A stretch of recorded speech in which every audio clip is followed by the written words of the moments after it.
In these times of uncertainty, it's all the more important that we keep collaborating, informing, and inspiring each other, so that we can be smarter and better tomorrow. Welcome to the Pakhuis de Zwijger livecast.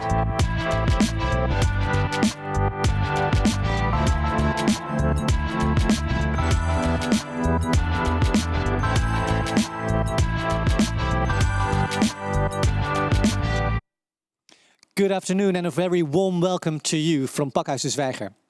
My name is Jurgen Chonafong and I will be your moderator for this 5th edition of WeMakeThe.City Reset.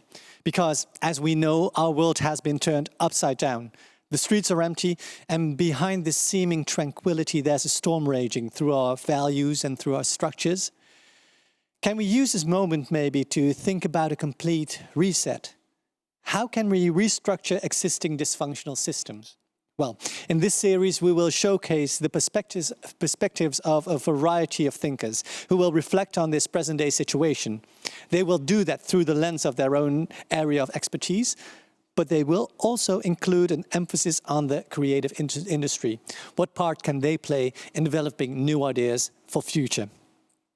Our main guest today is Lyongo Juliana. Lyongo is director of OZ Caribbean. He fell in love with architecture when he was a student in architectural engineering at the TU Eindhoven.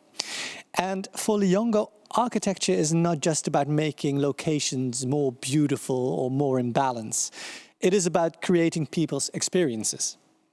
As the first architect in residence of 2020 at Arkham, Architecture Center Amsterdam, he investigates the degree of diversity and inclusiveness in architecture in Amsterdam. Later on in the program, we will be joined through Zoom by Alejandro Echeverri. Alejandro is the co-founder and director of Urbam in Medellin, Colombia. But as we said, I would like to welcome our main guest. Please a warm welcome for Lyongo Juliana. Good to see you. Oh. It's very strange to welcome you in a totally empty hall at Pakhuis de Zwijger, because usually there's a great audience and you would be received by a warm applause. So, well, I can clap in my hands for you and we can imagine that the applause is bigger than it actually is. But for whom that is here, it was a warm welcome. So I feel I feel welcome. Very good. Let's start to get to know you a little bit better.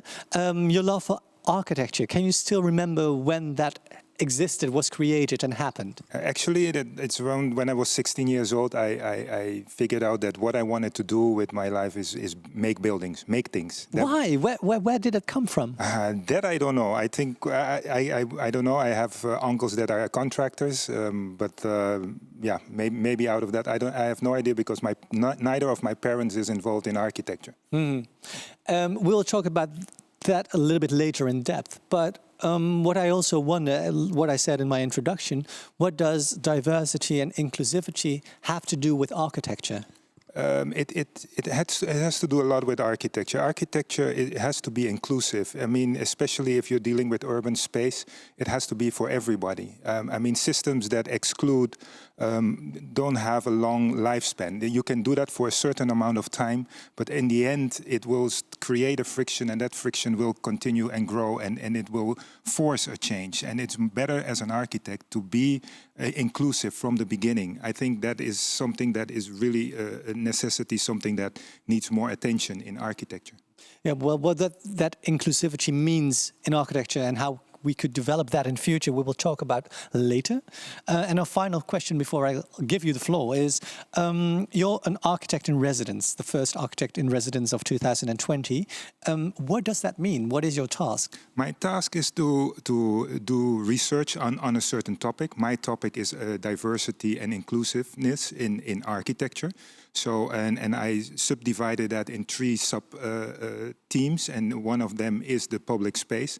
Another is the floor plan of the houses in Amsterdam, and also retail and horeca, so a hotel, and how diversity plays a role, especially in retail. How do you get that to keep your market? Because if you see, what triggered me is coming back after living 12 and a half years abroad and see the demographics of Amsterdam.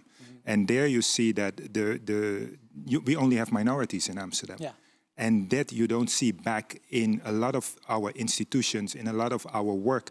But if you do see it in retail, you see retail changing, and the retailer that doesn't go along with the changed demographics will lose sales. It's a social thing, but it's also a strong economic aspect to it, that if you don't go along with how your society has changed, you will lose in the end. Right, and that's this movement going on that people with the economic, how do you say that, almost economic shareholders that are dependent on the demographic changes in a city, they have to adapt quicker than institutions or than maybe a local government does. Yeah, well, you see retailers, I mean, you see the big supermarkets that they are adapting. If you go to a supermarket, a national supermarket in areas where you have a lot of diverse people, you will see that their stock is different than if you go in an area where you don't have that. So they adapt pretty quickly because of the economic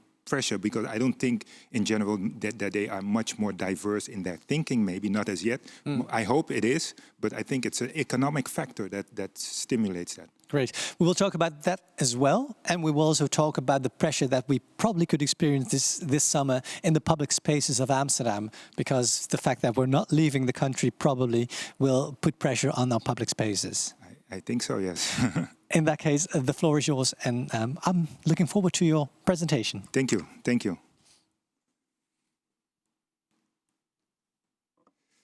Well, we all experienced the emptiness of the lockdown. We had an intelligent lockdown, as they called it here in the Netherlands. But even so, we experienced a loss of freedom. And slowly but surely, we are gaining back our freedom. And we see that the places that were completely empty are starting to fill in with people. And this new filling in the spaces with people comes with a new responsibility. How do you go about that? How do you keep the distance that is required? And how do you have your space and keep enough space also for others? That is a challenge that we have to confront in our public spaces these days, going back to a more normal situation within Corona. We all used the places where we were allowed to go were the parks, the squares, and also the forest. And we found back the quality and the beauty of nature, the quality and beauty of the spaces that we have in our city. That brings me to, but what happens when we go back to this? Do we have new challenges that we have to deal with? As I stated, how do you go about sharing this public space? How do you go about giving the space to all the people that need to be there? It's also about creating this pandemic. Do we need new spaces? Do we need different spaces? Or do we need to use the spaces in a different way? In other words, do we have to change our behavior? Did the pandemic really change a lot of things? Or did this pandemic show us the faults that we have in our society? What did go wrong in our society in the past decades, and what is coming up because of this pandemic showing us that? Also, you see people talking that this pandemic has created a new feeling of togetherness, a new feeling of collectivity. Is this true? Does it really happen? And is this collectivity connecting, bridging boundaries that we had before? Or is this connectivity just within our own groups, the same as it was maybe before the pandemic? What you see in the screen now is Amsterdam in the 1970s, and I want to go back with you in time in a period that we had big change. It was the period after the World War, and we had the period of reconstruction, the wederopbouw of the Netherlands. And in that same period, we also had an enormous growth of the amount of vehicles that we had. In 1960, in the Netherlands, we only had 500,000 cars. Now, 10 years later, in 1970, you have 2,400,000 cars in the city. And that really sparkled something within architects and planners that you have to cater towards all these cars. And if I didn't know that if I didn't see the architecture in this image, I would not think that is this organized Netherlands or organized Amsterdam that I see. It looks quite chaotic, and we were in shock what happened. Just for numbers, in between 2006 and 2016, the amount of cars grew from 7 to 8 million cars. But what are we doing in the past 3 decades? We are changing all those places that we... Here is an example on how we thought about, this is Le Corbusier, Le Ville Radieuse, where you show that mainly designed on cars. And not thinking about the connectivity of people. This was also executed. This is the Haarlemmer Houttuinen plans that were not completely executed. But we also have the Bijlmermeer, which was one of those plans that was completely planned towards thinking about this car and that will take over the space. Completely geared towards cars. Gladfully, there were still markets with people where it got a human scale, but this was a big challenge in those times to cater towards those cars. And now we know, 30 years later, that 50 years later, that this is not the way to go about it. We are changing those things back, looking more at connectivity of the human being, human scale, being able to interact with human beings, and making that connection again. So even though we have more cars, we don't have. We are still giving the place back to the space back to the human being. Another quick example is the sewerage infrastructure that just started in the beginning of the 20th century after a few big epidemics of cholera in Amsterdam. To mention one, in 1848, you had 2,300 deaths because of this epidemic. And that was a trigger, together with the realization that there was a direct correlation between sanitation and the life expectancy, made the government work out this sewerage system that was integrated in the existing city of Amsterdam. So there was no necessity to change the city. Here you can see how big the growth of Amsterdam.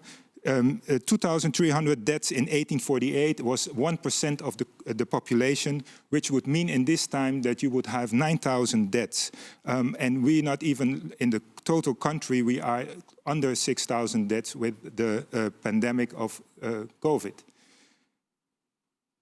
Why do I make this jump to history? It's just to put the things into perspective and also make clear that it's not about reacting immediately on what is happening at the moment, but take a close look to how human beings function, how do human beings work together, and how do human beings connect. And that is why I show this image. This is of the hospital in Curaçao that we designed, and it is about analyzing a culture, analyzing what people want to do in a space, and catering towards that.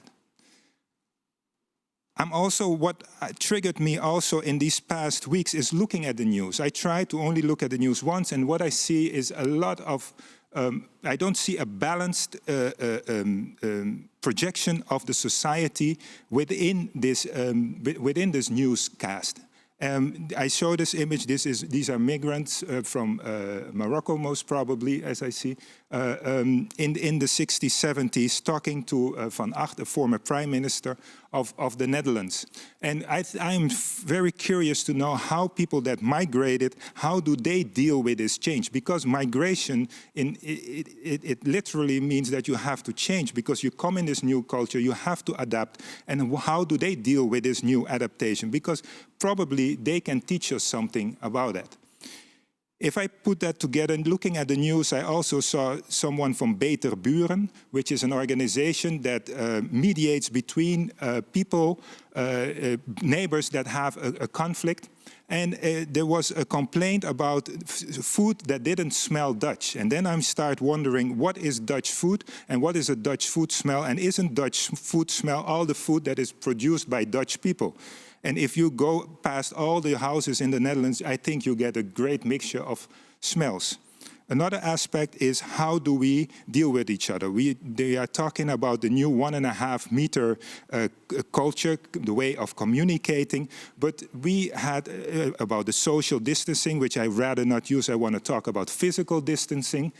But we always had physical distancing. We always had a physical distance, a social, cultural distance, which we kept to one another.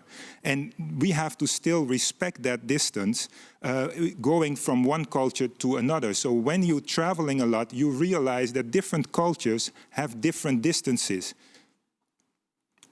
This image, if you would, and also always, it's also good to put things in perspective of time. If you would look at this image in this time, you would say, oh, the lady is making a mistake by trying to give the gentleman a hand, and the gentleman is doing it right. So that is also always important to keep the time in perspective.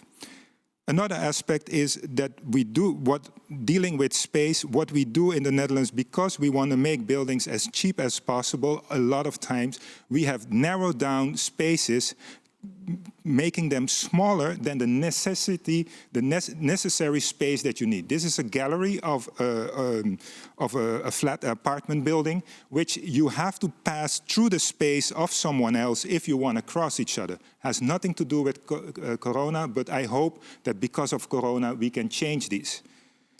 What has been bothering me over the years is also the need always, when something goes wrong, to create more rules, to create more regulations, to try to organize things, and in that way, keeping the natural process of a human being, of adapting itself to the day. Before you can adapt in the Netherlands, you will find a new rule telling you what to do. And these signs, sorry, they are in Dutch, but this one is one that really frustrates me, because if you know you have to move, make space for the other. In this process, in these years, recently, we see that the University of Delft has done an analysis for the city of Amsterdam, checking the areas where it's possible to keep the required distance of 1.5 meters.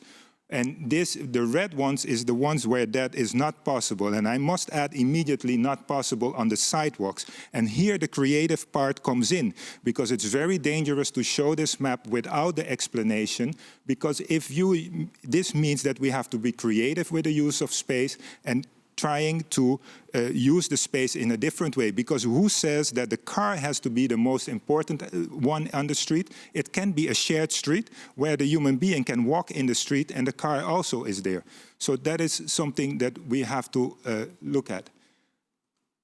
I am very concerned, my concern in this moment is not so much about what we have to do with a change of space, but how do we make sure that space is available for everyone, that every human being of Amsterdam has enough space for recreation and that he can have his part of the space. It's about, as an architect, to look not and to get an iconic building, but to look what is your social responsibility, your social engagement. How can you add to the quality of life of every human being? And that's why I show this image of Medellin, Urbanismo Social, where I think in the beginning of this century, they really started something very, very interesting on which we will further elaborate later on. Thank you so much, Lyongo. There's a wide array of topics that you addressed in your presentation, which is very interesting, and I hope we will cover at least most of them in our conversation later. There's one question that I would like to start with, but before I do that, I will direct myself to the audience as well, because if you would like to join into our conversation, that is possible, at least if you join us through Zoom, because through the Q&A function, you can ask questions to Lyongo and later on to Alejandro as well. So use the Q&A button for your questions, and if you would like to choose so, there's also a possibility to talk amongst each other through the chat functions. So that's for everybody who will join us through Zoom. But now, my question, if there's something that I take away from your presentation, is that you cannot predict the future, of course, because the way we dealt with cars showed us that there's a huge change how we perceive cars in the city now, especially the inner city. But isn't it possible as well that, the whole corona crisis will cause us to look differently at cars and public transport as well? Because as soon as you use public transport, there is a risk of being infected, or a higher risk of being infected, at least when you compare that to driving your car alone. So could it be possible that there is an increase in cars instead of a decrease? I don't think that is something that we should wish for. But I think in this moment, I think it's very important to look. We have the privilege in the Netherlands that to even think about more cars because we have enough money to buy cars, a lot of people. But in a lot of countries, they don't have a choice. So I think it's to get a broader perspective of what the challenges are that are ahead, you have to look at other places also where they don't have this luxury to change to a car, but see how they proceed with it. And it's what also is an important question is to ask ourselves, or is this a new stage of how it's going to be for the rest of our lives or for our lifetime? Or is this an intermediate stage that we are in and gives us a possibility to do adaptations that are good for the long run? Mm-hmm. And I believe more in the last one than that. I think that this is a change that will change things maybe forever, but this is not a situation that will last forever. Right. So what I understand is that if you create scenarios for future, you have to at least realize that we're in an intermediate stage. But there's also a call for solidarity almost, because you have to take other countries in account as well. And even the lockdown has its roots in solidarity as well, to protect the most vulnerable in our situation. Is solidarity something that fits our current system, where capitalism and having economic gain seems the biggest goal? Yeah, no, I think my call for solidarity was there before Corona, and it has become even stronger. I mean, I think we as thinkers of a community, of a city, must put in our thinking also trying to solve social challenges that we have, which let's keep it to my field of work, architecture and urbanism, is that was quite normal in the beginning of the 20th century. You had the CM, where the Congrès International de Architecture Moderne, where the top architects of the world would come together to discuss social issues. And I would really like to see that happen now with the new challenges that we have. I don't know. I don't have all, the future.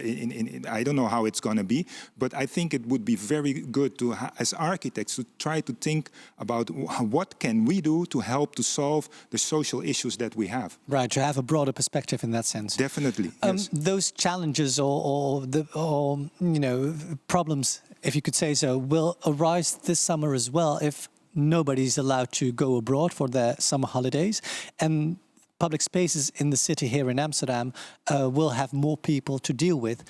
Can you tell us a little bit on how you think we should deal with the problem of sharing public spaces in a crowded city as Amsterdam is? I think what is very important is a basic thought that your freedom stops where the freedom of another begins. And that is something my father always told me, and I didn't understand what he was talking about when I was little. But now, the older I get, the more I understand it. And I think that is very crucial, and not to claim that it's yours. I mean, this country is of all the 17 million people that live here. It's not of a group, not because of a certain descent that you have a bigger portion of, and that you decide how it is. Together, in a democratic way, we decide how this country will look and how we interchange with each other. And that is very, very important. I mean, you can see it in the newspaper of Saturday, that you see that people are claiming the streets, but are we leaving enough for our neighbor? Not because we want to recreate in that way. Why not respect also the way the neighbor wants to recreate? Because remember, we are a very diverse community here in the Netherlands, or here in Amsterdam specifically. Especially because you said that our community or city consists of minorities at the moment.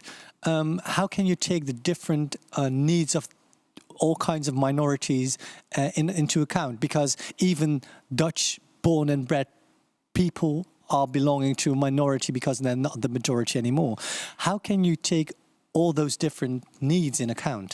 Well, I don't think you can ever have for every single person, but you can.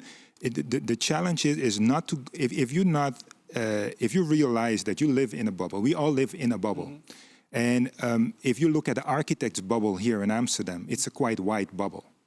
So not white in broad, but white in color. The color. Yeah. White in color. And what you see happening is then your perspective is out of your group, which is logical. You can see it in the newspaper. You can see it in the news. So the challenge is to not think only from your perspective, but start asking questions to people that you normally don't meet. Talk to them. Listen. Walk in neighborhoods that you have this opinion about. I mean, Amsterdam Nieuw-West or Amsterdam Zuidoost. Instead of having an opinion, go and walk there and talk to the people and see what they tell you, why they do what they do the way they do. But people say, people in Amsterdam are just people. Their lives doesn't differ that much from people, living on the canals. That's true. I mean, our differences are not big, but not acknowledging the small differences can create a lot of problems. My favorite example is, what do you do with a gift when you get it? Do you open it or do you put it away? If you don't, in the most other cultures than the Dutch culture, you don't open it, you put it away. If you don't know that, you will misinterpret what the person did.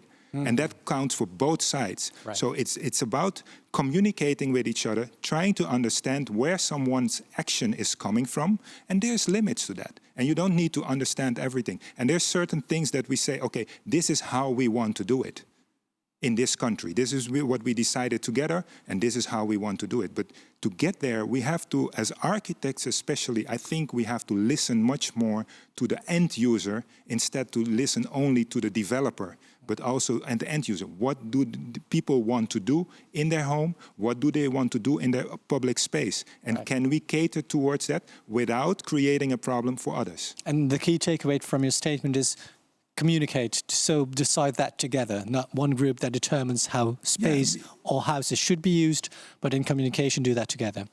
Thank you for now, because we will be joined through Zoom by Alejandro Echeverri. And Alejandro is the co-founder and director of URBAM. That's a Center for Urban and Environmental Studies at EVIT University in Medellin, Colombia. And he's also a Loeb Fellow from Harvard GSD. Alejandro believes in the ethical responsibility of designers to contribute towards a better society.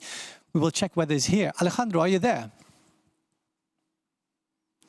This is quite exciting, because we are trying to go to Medellin through Zoom at the moment, but it doesn't seem he's there. Technically, there he is. I can see his image right now. Alejandro, can you hear us?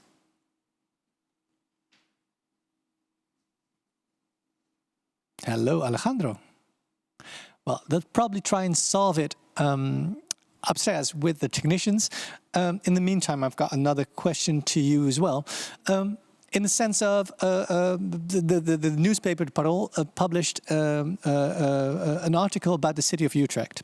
And what they did there is they had a new mapping of the city, where some cities are one-way, some streets in the cities are one-way streets. Is this a solution? Because Amsterdam is quite, densely built. Is that a solution for Amsterdam as well, where we have to restructure our experience of the city, where we cannot just walk wherever we go, but there should be directions to where we walk? I think that can be one of the solutions, but to give a concrete answer on that, I would have to study it. It is a possibility in creating a one-way. We are even creating one-way streets in our office. So it is a way to regulate the movement of people. It's not the only way that to do that. Right. And it's also, if you talk about behavior, if you see that a street is busy, you can also choose a different route. Instead of trying to everybody go into the same place at the same time. Right. And that's taking everybody into account as well, and having your freedom stop at the freedom of the others. Thank you. I understood that Alejandro is here, but before we talk to him, we'll have an introductory film to get to know him a little bit better. Let's see the video clip. La base de la estrategia de urbanismo social se apoya en cómo conectar la vida de la ciudad, cómo multiplicar los espacios de encuentro. Antes de la construcción del puente y del proyecto, esta era una frontera urbana. En este barrio, La Francia, los muchachos no podían pasar después de las 5 de la tarde al barrio Andalucía. Y es una estrategia que combina infraestructuras de transporte de gran escala, como el metrocable, que está integrado al sistema metro de la ciudad, pero también simultáneamente es una estrategia que transforma el itinerario del día a día, como este puente que conecta los dos barrios, como estas escaleras que llevan a la vivienda y a los accesos de cada una de las casas. Y este lugar, que es una terraza de una de las casas, muestra también que la transformación y el mejoramiento del acceso y del espacio público al frente de cada una de las casas facilita no solo la vida de las familias, sino la creación de negocios. Como conclusión, la arquitectura y los proyectos urbanos han sido una herramienta extraordinaria, pero también la calidad en el diseño, que tiene que ver con hacer los proyectos de la mejor calidad para algunas de las zonas con mayores problemas de la ciudad.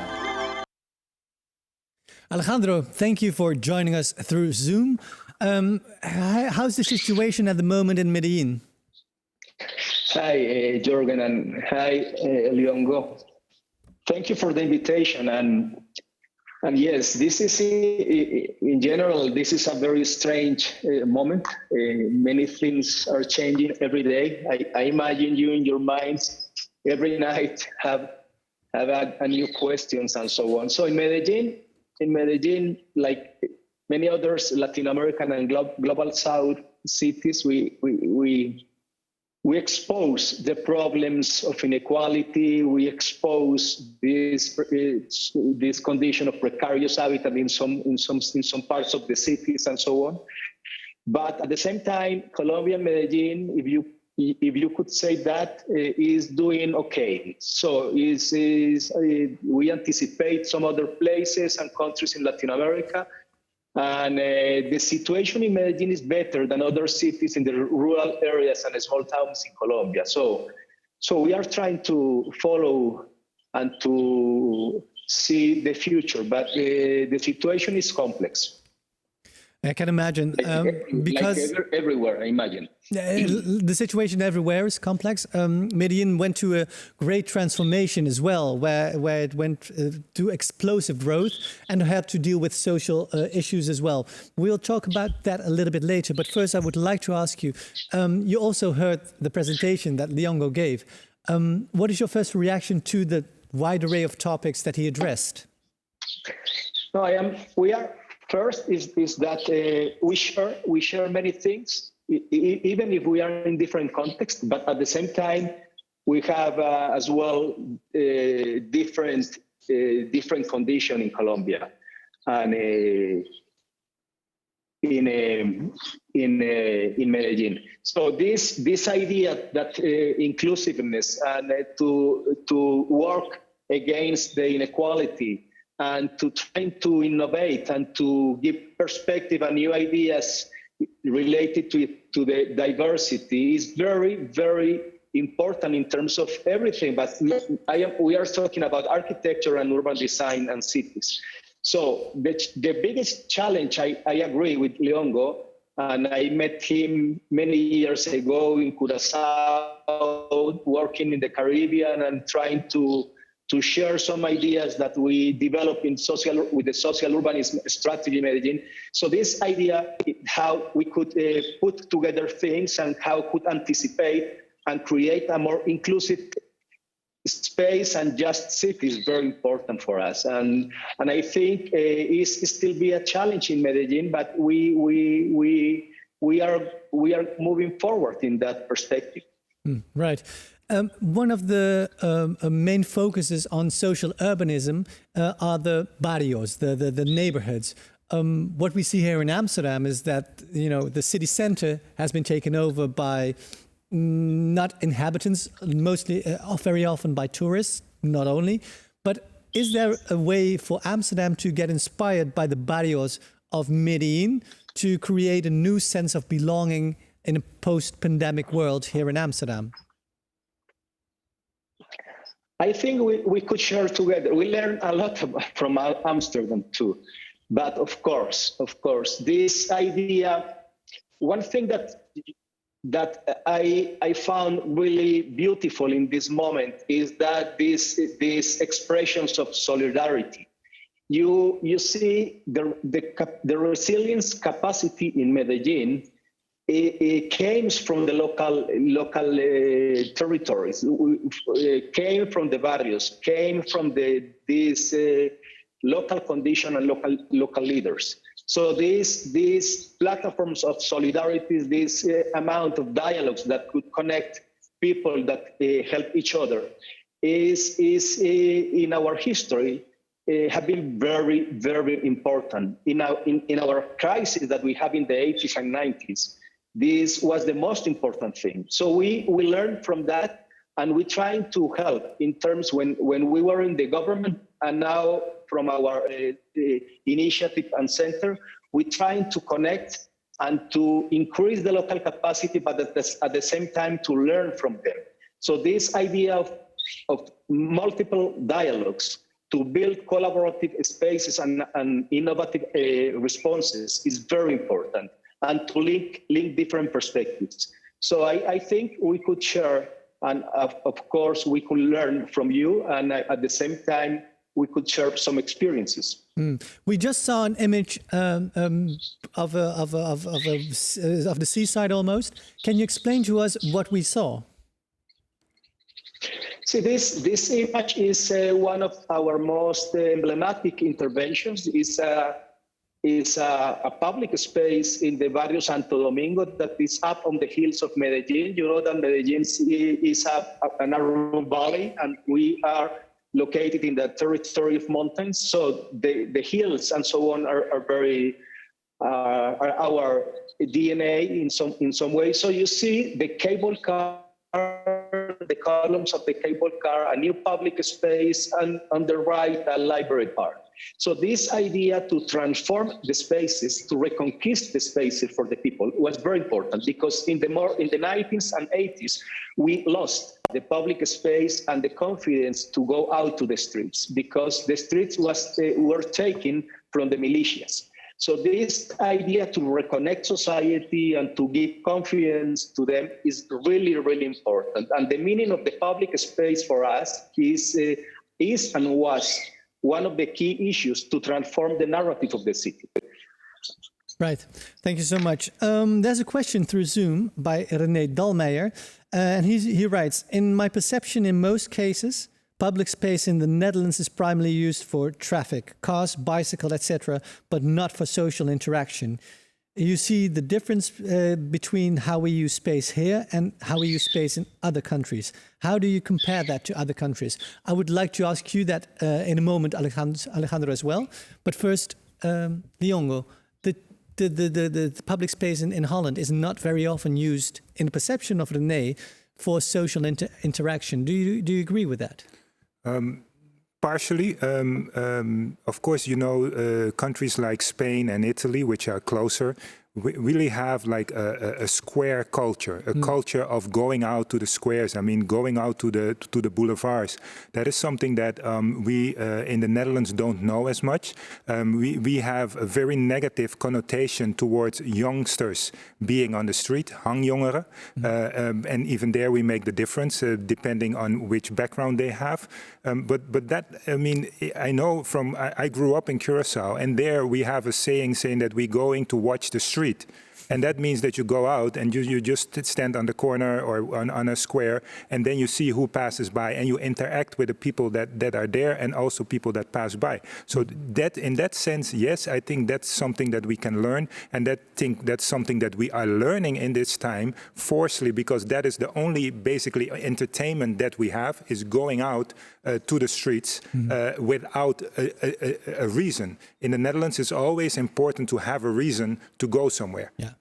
But just being is something something that we can learn from abroad. You have to go out with a purpose. You have to go out with a purpose, yes. But that doesn't always apply, because if you look at Vondelpark, especially during the lockdown that we had, it was very difficult to keep Vondelpark empty and to keep the 1.5 meter society in Vondelpark as well, because people wanted to go out, wanted to just be in the park. So there's this necessity for sharing spaces, not squares or streets, but sharing spaces as well together. Yes, definitely, and you see that growing. You see that growing with the amount of people living in the city. Of course, that you see more and more people, and of course with the diversity that we have in the city. A culture is always in change, and I think the use of public space has been evolving in the past 3 decades here in the Netherlands. You see the municipality of Amsterdam spends much more attention and money on creating public space in the different areas of the neighborhoods of Amsterdam. Alejandro, I would like to ask you as well, because the great challenge was to make Medellin more transparent, to open it up and to build trust and to change the perceptions to Medellin as a city as a whole. How did you go about that? How did you gain trust with the inhabitants in the city again? So it's not easy, but you have to combine leadership. You have to combine a narrative that link with the real history of the people in some way. So you have to combine with the local histories of the people, because when we are talking about urban design and cities and architecture, we are mainly talking about the history of the people, not only about the physical infrastructure. The physical infrastructures are the tools to explore and to change experiences and to create experiences in some way. So this idea of public space in our cases, in our barrios, we don't like, and I don't like to call them slums, because it's not the idea that we wanted to create and to develop integration. And so the idea of the public spaces in our barrios are the key part of their lives, the everyday life. So everything happens outside. Of course, the houses are important, are very important. But for example, in this crisis, some barrios has a lot of hunger in terms of they don't have enough food in some days of the crisis and so on. So the streets became a collective kitchens in some way. So everybody open and take the streets to cook and to share food and to meet there. The social distance in our cases sometimes happens. It's not easy that there are other priorities as well. So the public spaces for us, we used to play, we used to meet people, to walk, and a lot of things happen there, like everywhere. But in our cases in the barrios are the key part of the everyday life. Mm-hmm. So to transform and to improve the public spaces is a very important issue in our case. Right.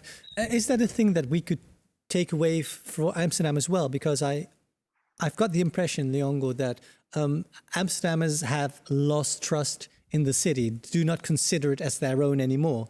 Are there initiatives that we can include in order to gain that trust again in the city of Amsterdam? I think you can never say that you lost your city. If you say you lost your city, you've lost it. I mean, it's about, in a positive sense, stay engaged with your city. And because you are the city, it is not in the sense that other people make the city for you. But if you look at how people in the red light district, inhabitants of the red light district, didn't have the feeling anymore that that area, that barrio was theirs anymore. If you talk to them, they have the feeling that they lost their cities, or that barrio at least. Yeah, and so I think that should be a process of regaining that, and trying to give that back. I mean, they have been trying with regulations to do that. I'm not so sure that is the only way. I think you have to have a positive, instead of restricting, creating different activities there that people can feel that it's theirs. So I think that is very important. That's something that you can learn about barrio initiatives that they had in other places. But we are so accustomed of the moment that something goes wrong that we want to create a new regulation, and we look at government to do that for us. And I think there's much more power in within the people themselves to regain that feeling that space is also theirs. It's not only yours, but it's also yours, and not only look at the commercial value of whatever is happening in your area, because we tend to forget that. I mean, there's people making money out of taking tourists through that area. Is that what you want, or do you want tourists to travel by themselves and find it by themselves? So it is these processes that we have to learn to deal with this new element that through social media, certain areas get so much attention and taking it away from others. And overcrowding those areas. So we would have to study and see how can you work around that and trying to divert a little bit so that it's better for everyone. Right. And in that sense, representation in the discussion is very important, but representation in all kinds of levels is very important. And I'd like to switch now to a couple of video clips that you brought with you.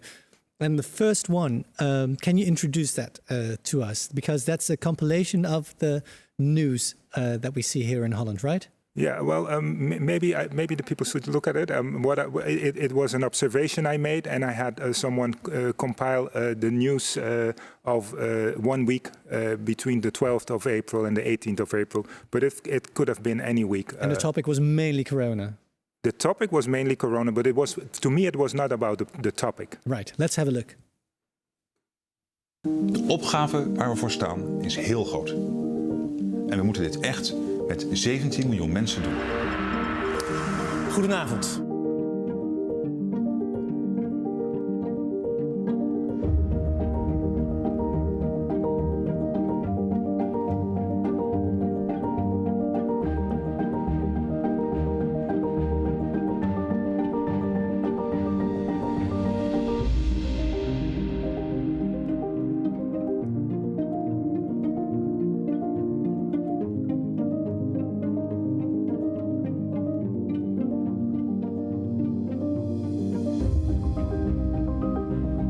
Samen komen we deze moeilijke periode te boven.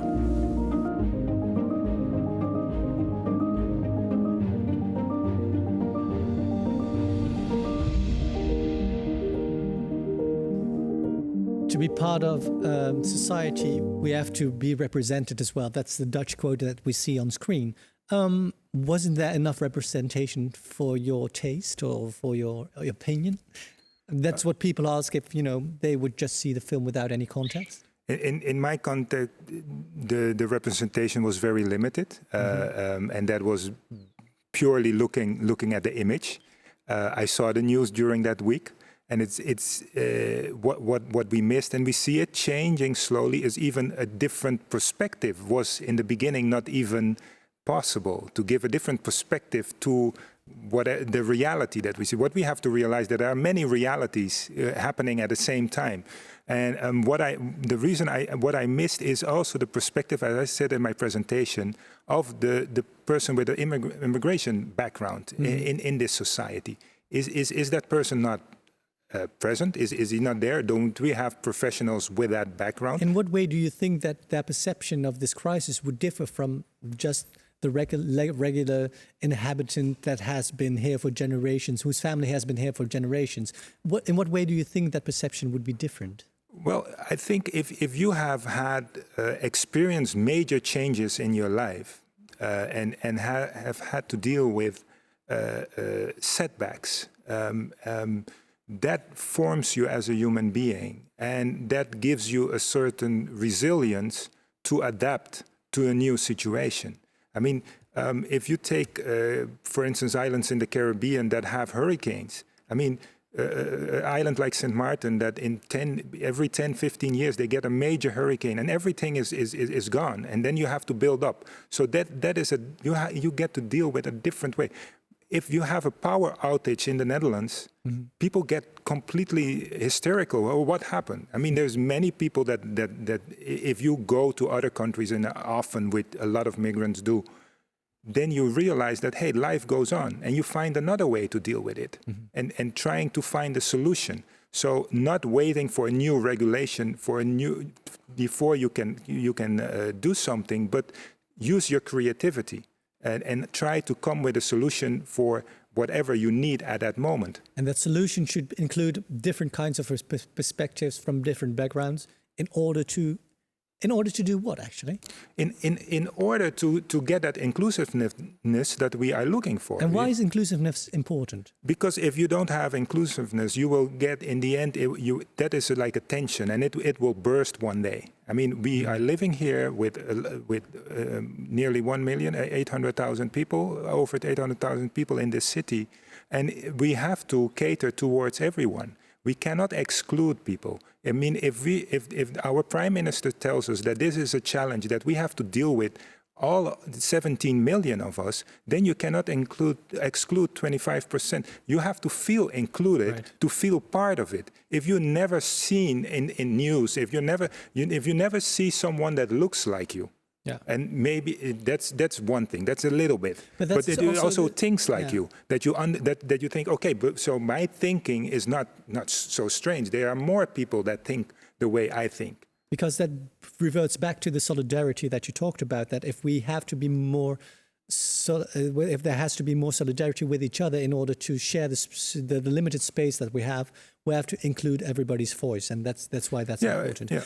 Because of time pressure, I have to go to the second clip that you brought, because that's from a neighborhood, from a barrio in Amsterdam as well. Would you like to introduce it, or shall we just watch? I'm showing this. This has to deal also with my presentation. This is the Bijlmer, and how to me it is how it was presented back then. To listen to the words that the narrator says. That's very important. Right. Let's have a look.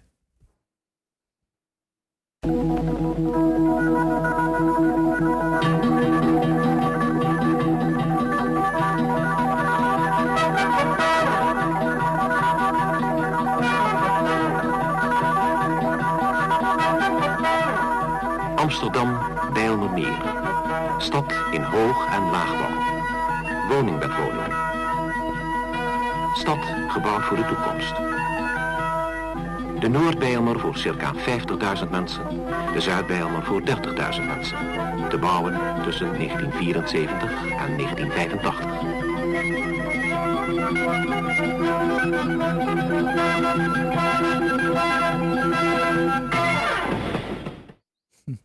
That's a very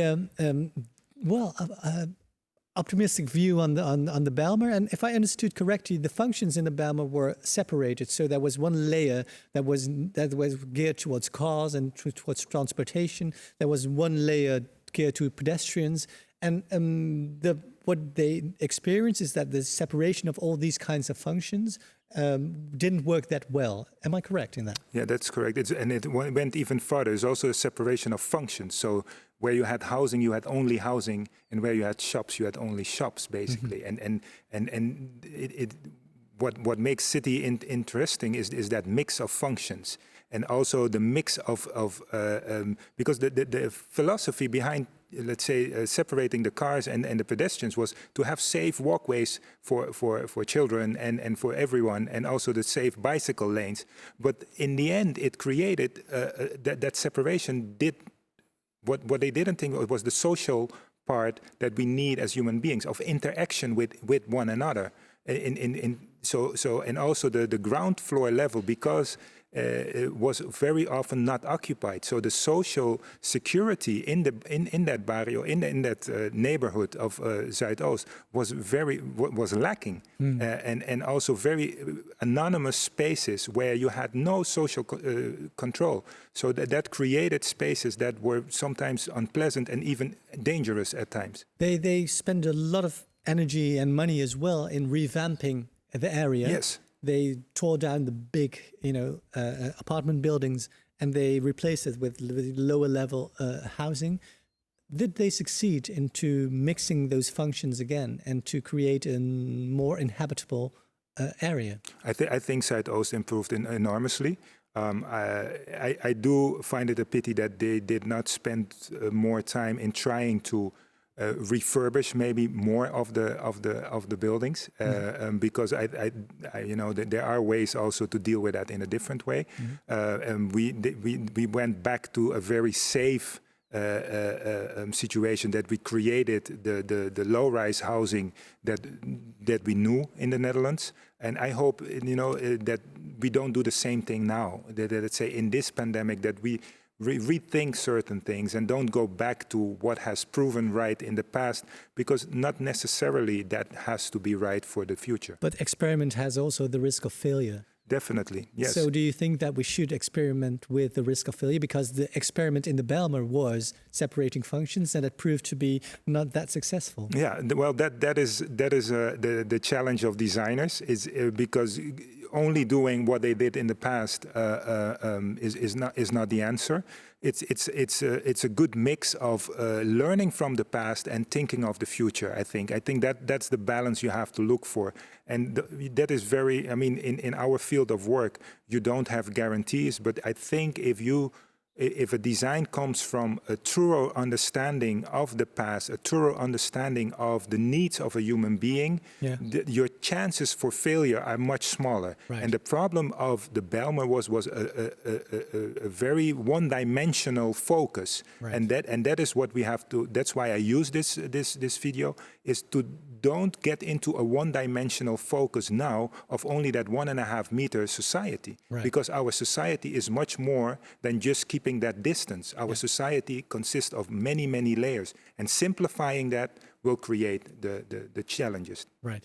Final clip and final topic that we have to address in the limited time that we have, that deals with dense cities. Amsterdam is a dense city as well, as is Medellin.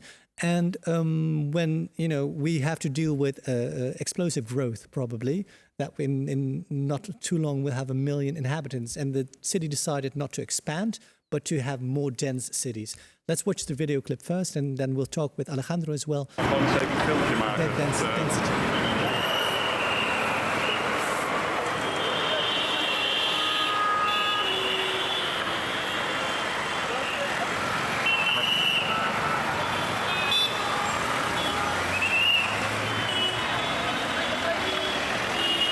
Can you talk us through what we see? What we see is an intersection in Mumbai, in India. We are walking towards the main station around rush hour. And this is the amount of people that you meet in any direction, basically, that you walk. And the 1.5 meter society is quite difficult there. Yes, and also in the areas where a lot of these people will live. And sometimes I think it's very important as an architect to look at, keep your mindset broader than just the specific location that you are dealing with, because it gives you a different perspective and can help you come up with solutions that go much further than just that small stamp of your city. Mm-hmm. And what are the solutions in order to deal with that? What are the solutions? Whoa, if I had all the solutions, I don't have. You can only give us one, but it's about a way of thinking, because I would like to go to Alejandro as well. Well, very short. What this shows me is that that 1.5 meter society is not possible. But then we'll be infected and die. One thing that we have to accept, and that is we have very much difficulty in accepting that here in the Netherlands, because we think we have a controllable life and a controllable society, is that our mission is to die. At the end, we all will die, and we have to accept that. And in these times, it was not possible to discuss that we have to accept that in the end, we will die, and that there is a limit to what we can do to prevent people from dying. And that is something that we have to, that is something that always has been part of the discussion. We are doing as if that is something that was not part. It's always part of a discussion. The moment that the doctors say, oh, sorry, I cannot do anything more for you, that is because the cost of doing more things for you is not, they have decided with doctors amongst each other, with public health, okay, this is where we stop. This is quite a bleak but interesting topic that you introduced at the end of the program, so maybe I have to come back to expand on that a little bit more. But Alejandro, to have the last word for you, Medellin is a very dense city as well. It's comparable to Amsterdam. It's bigger. It's 100 square kilometers bigger, I believe, but there are 2.4 million inhabitants. the density of a city, is it possible to have those ideals of a functioning city when it's being built so densely? Yes, Jürgen. I believe some things have to change, but I strongly believe in the capacity of the city and the proximity related with cities. So the distances, because we are talking about people, and people in the center. And of course, this idea of the barrio and the neighborhood is how I trying to explain is one of the most important things is in our cities. So how could you expand the city and so in some way, but at the same time, how could you develop a closed loops in relation with everyday life? This idea of 15-minute cities that is now in the front page is in our cases is how could we develop and improve the itineraries of the everyday life of the people. And I think in 2 years' time we will be talking about it in different way. But of course, change mobility, the capacity to walk is very important. The bicycles and the bike are one of the most important things, and the green areas and public spaces and so on. So I still believe in the capacity and in the qualities of the city that could be just, and the dense city could respond in some way if you understand and you reframe this idea. Right. Thank you so much for now, Alejandro. I hope you'll stay healthy in the next couple of weeks, or well, forever. And I wish you a lot of courage in the next couple of weeks. Thank you for joining us, and thank you for joining in our conversation. Lyongo, the time is up as well for us, unfortunately. There's so much more we could talk about. But if there are key takeaways that I have for this conversation that we had is that a wide array of voices to include them in urban planning and to adapt to those needs within future scenarios is very important. And another key takeaway that you introduced just at the last minute of the program is, of course, we cannot control everything. So sometimes it's good to realize that things are beyond our control, but we have to do our best in order to create the best situation to create society and to have us all living together. Thank you for now. And thank you all for joining us in our live cast. If you would like to see what other programs are being broadcast this week, please go to our website, and you can have a wide array of live casts. At least every night at 8:30, there's a new live cast that you can see. If you would like to have a donation to benefit our programs in these dire times, that's possible as well. Please go to the website www.dezwijger.nl/pay, and there you can leave a contribution that will benefit the programs directly. Thanks again for all my guests. Thank you for joining us, and hope to see you next time. Bye-bye.